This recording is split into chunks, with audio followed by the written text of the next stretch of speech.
আমি জামাত ইসলামের কথা বলছি, এখানে জামাত ইসলামের কথা আমি বলছি, আমি চরমোনার কথা বলছি। আপনি করবেন না হয় আমি করব। আপনি জামাত ইসলামের কথা আনলেন কেন?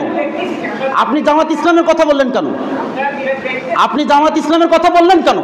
আমি জামাত ইসলামের কথা বলছি এখানে। আমি তো কই নাই যে ভাই জামাতরে ভোট দাও, জামাতরে ভোট দাও, জামাতরে ভোট দাও। কি বললেন?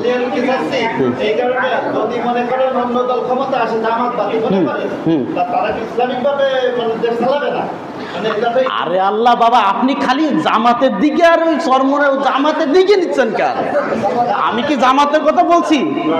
জামাতের ভিতরে চোর নেই, বদমাইশ নেই, আপনার বিএনপির ভিতরে ভালো মানুষ নেই, তো যে ভালো মানুষ তারে দেন, তারে আসনে বসান। আপনি আপনার ওই জায়গায় গোলাম পরোয়ার দাঁড়াইছে, ওর সাথে আমার কথা শোনেন, আমার কথা শোনেন, ওইখানে ফুলতলা আর এই ডুমুরে গোলাম পরোয়ার দাঁড়াবে, ওর সাথে বিএনপির আর এগেইনস্টটা কেউ দাঁড়াবে না। গোলাম পরোয়ারের সাথে সেই যদি ভালো হয় তাহলে তারে দিতে হবে। আমি তো সেই কথা বলতেছি। আপনারা তো কোনো সময় কই নাই যে জামাতরে টিপ দেন। তো এই তো করছি, কিন্তু আপনাকে মাইন্ডসেটটা খালি আমার ওই ঠেলে ঠেলে জামাতের দিকে দিচ্ছেন কেন? কোন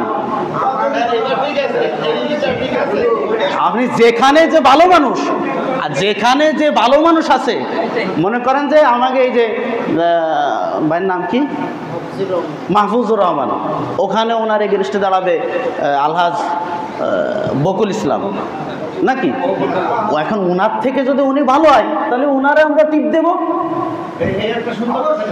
আরে তা আমি তো এই করছি, আমি তো কই নাই যে ভাই জামাতরে ভোট দাও, জামাতরে ভোট দাও, জামাতরে ভোট দাও। তা আপনারা এইগুলো বুঝলেন কেন? কারণ কি? কারণ আছে।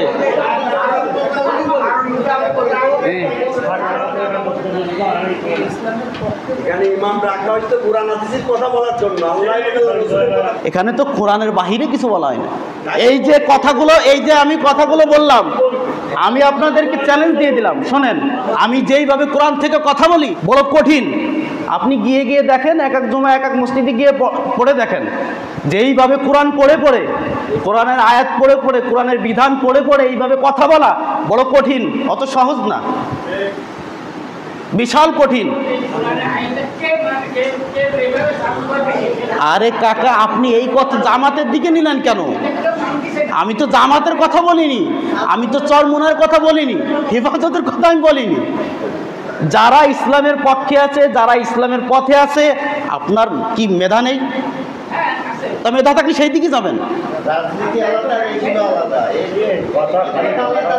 এগুলো এই যে রাষ্ট্র, এই যে সমাজ এইভাবে পরিচালিত হবে। ভাইয়েরা আমার শোনেন, আমি আপনাদেরকে একটা কথা বলি, আমি এখানে ইমাম নিযুক্ত হয়েছি, অবশ্যই আমার কিছু ক্যাটাগরি থাকার দরকার আছে। কি বলেন, আছে না নাই? দাড়ি ছাঁচা কোনো লোককে কি এখানে ইমামতি করতে দিবেন? যে সুদ খায় তাকে ইমামতি করতে দিবেন? যে ঘুষ খায় তাকে এখানে ইমামতি করতে দিবেন? তার পিছে আপনারা নামাজ পড়বেন?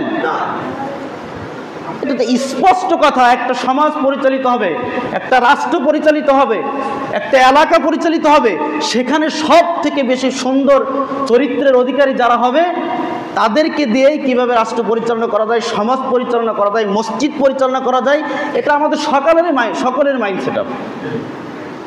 এটা স্পষ্ট একটা সুন্দর কথা। শোনেন শোনেন, ওয়াইদা তুতলা আলাইহিম আয়াতুনা বাইনাতিন তারিফু ফি উজুহিল্লাযিনা কাফারুল মুনকার ইয়াকাদুনা ইয়াসতুনা বিল্লাযিনা ইয়াতলুনা আলাইহিম আয়াতিনা।